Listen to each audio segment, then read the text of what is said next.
एक दिन बाबा गांव से निकलकर जंगल की तरफ चले गए। उनका दिल घबराया हुआ था और सोचों में डूबा वो रास्ता भूल गए। जंगल गहरा होता गया और अंधेरा छाने लगा। बाबा ने एक लंबी सांस ली और दरख्तों के बीच बैठ गए। अचानक एक मोटा सा बरगद का दरख्त अपनी भारी आवाज में बोला, बाबा घबराओ मत, हम तुम्हें रास्ता दिखाएंगे, लेकिन पहले मेरी कहानी सुन लो। बाबा चौंक कर उठे और कान लगाकर सुनने लगे। बरगद बोला, मैं सदियों पुराना हूँ, मैंने कई नस्लें देखी हैं। बच्चे मेरी शाखों पर झूले डालकर हंसते थे, बूढ़े मेरी जड़ों के नीचे बैठकर आराम करते थे। मगर अब इंसान अपनी जल्दी में सब कुछ भूल गया है। वो दरख्त काटता है मगर ये नहीं सोचता कि दरख्त उसके बचपन, उसकी सांसों और उसके आराम के साथी हैं। बाबा की आंखों में नमी आ गई और वो आहिस्ता से बोले, सच कहते हो, हम अपनी जमीन को भूल गए हैं।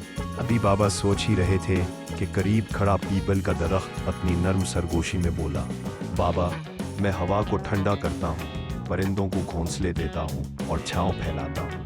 कभी लोग मुझे मुकद्दस समझते थे और मेरी पूजा करते थे, लेकिन अब वो मेरे साये में बैठने को वक्त नहीं निकालते। कुछ लोग तो मुझे मनहूस समझकर काट डालते हैं। बाबा ने पीपल के पत्ते सरसराते हुए सुना तो उन्हें अपना बचपन याद आया, जब वो उसी के नीचे खेलते थे। वो आह भरकर बोले, हमने अपनी ही जड़ों से रिश्ता तोड़ लिया है। पीपल ने जवाब दिया, अगर इंसान हमें समझे और बचाए तो ये जमीन हमेशा हरी भरी रहेगी। इसी दौरान एक शहतूत का दरख्त खुशबू बिखेरता हुआ बोला, बाबा, मेरी मीठी बेरियां बच्चों को खुशी देती थी।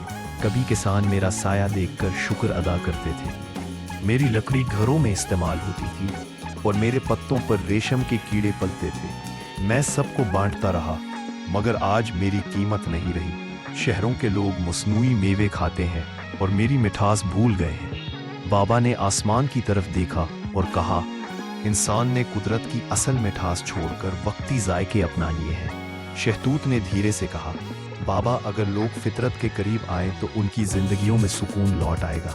अभी बाबा ने सोचों में डूबकर शहतूत की बातें याद ही की थी कि हवा के झोंके के साथ एक चीड़ का दरख्त सरसराहा।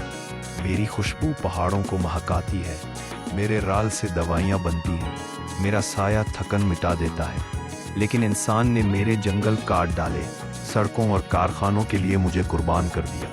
जब बारिश का पानी पहाड़ों से बहकर तबाही लाता है तो लोग भूल जाते हैं कि अगर मैं मौजूद होता तो जमीन को थाम लेता। बाबा ने अफसुर्दा होकर कहा, हाँ, हमने अपनी ही हिफाजत के कले तोड़ डाले हैं। चीड़ ने जवाब दिया, बाबा, याद रखो, दरख्त इंसान के मुहाफिज है, उनके बगैर जिंदगी खाली है।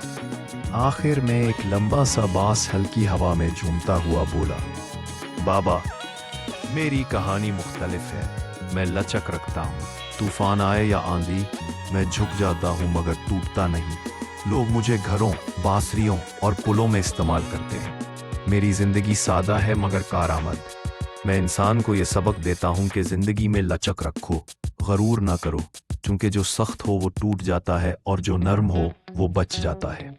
बाबा की आंखों में रोशनी आ गई और वो बोले, तुम सबने मुझे जिंदगी का असल सबक सिखाया है। अंजाम दरख्तों की कहानियां सुनकर बाबा के दिल में अज़्म जागा। उन्होंने वादा किया कि वो गांव जाकर सबको दरख्तों की अहमियत बताएंगे। जब वो जंगल से निकले तो सूरज की किरणों ने उनका रास्ता रोशन कर दिया। ऐसा लगा जैसे दरख्तों ने अपने दोस्त को दुआओं के साथ रुखसत किया हो। बाबा के कदम हल्के हो गए, दिल मुतमईन और दिमाग में एक ही बात गूंज रही थी, दरख्त बोलते नहीं मगर जो सुने उसे जिंदगी भर के लिए सबक दे जाते हैं।